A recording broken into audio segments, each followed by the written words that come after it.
जय श्री कृष्णा दोस्तों, राधे राधे। श्री शिवाय नमस्तुभ्यम। आप सभी का हमारे YouTube चैनल पे एक बार फिर से स्वागत है। आज के इस वीडियो में मैं आपके लिए छठी मैया का बहुत ही सुंदर एक कथा लेकर आई हूँ। छठ पूजा के साथ कई लोक कथाएं और कथाएं जुड़ी हुई हैं। इनमें से एक बहुत ही रोचक कहानी छठी मैया और उनके भक्त से संबोधित है। ये कहानी भक्ति और विश्वास की शक्ति को दर्शाती है। बहुत समय पहले एक गांव में एक गरीब ब्राह्मण और उसकी पत्नी रहती थी। उनकी आर्थिक स्थिति बहुत ही खराब थी, लेकिन वो दोनों अत्यंत धर्मप्रिय और भगवान पर विश्वास रखने वाले थे। उनकी कोई संतान नहीं थी, जिससे वो बहुत दुखी रहते थे। हर दिन वो भगवान सूर्य और छठी मैया की पूजा करते थे और उनसे एक संतान प्राप्ति की प्रार्थना करते थे। एक दिन ब्राह्मण की पत्नी ने सुना कि अगर कोई पूरी श्रद्धा और निष्ठा से छठी मैया की पूजा करता है तो उनकी सभी मनोकामनाएं पूर्ण होती है। उसने अपने पति से छठ पूजा करने का संकल्प लिया। उस साल कार्तिक मास में उन्होंने पूरी विधि पूर्वक छठ पूजा की। उन्होंने उपवास रखा, निर्जला व्रत किया और सूर्यास्त और सूर्योदय के समय भगवान सूर्य और छठी मैया को अर्घ दिया। पूजा समाप्त होने के बाद कुछ ही महीनों में ब्राह्मण की पत्नी गर्भवती हो गई और 9 महीने बाद एक सुंदर पुत्र का जन्म हुआ। ये देखकर गांव के लोग बहुत ही आश्चर्यचकित हुए और छठी मैया की महिमा का गुणगान करने लगे।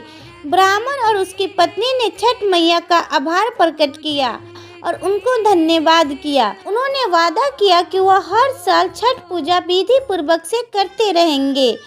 तो दोस्तों, छठी मैया अपने भक्तों की सच्ची भक्ति और निष्ठा को कभी व्यर्थ नहीं जाने देती। अगर कोई भी पूरी श्रद्धा और निष्ठा से उनकी पूजा करता है तो वह सबकी मनोकामनाएं पूर्ण करती है। छठ पूजा में सूर्य भगवान और छठी मैया की पूजा का विशेष महत्व है और इस व्रत को विशेष कठिनाइयों से किया जाता है, लेकिन जो भी इसे सच्चे मन से करता है उसे अवश्य लाभ प्राप्त होता है। छठ पूजा में उपवास रखने वाली व्रतियाँ कठोर नियमों का पालन करती है। व्रतियों को 4 दिनों तक उपवास रखना पड़ता है, जिसमें बिना पानी पिए 36 घंटा का निर्जला व्रत सबसे कठिन होता है। इस दौरान शरीर, मन और आत्मा की शुद्धता पर भी जोर दिया जाता है।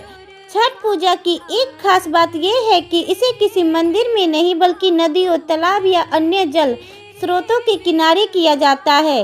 व्रतियाँ नदी या तालाब के किनारे खड़े होकर सूर्यदेव को अर्घ देती है।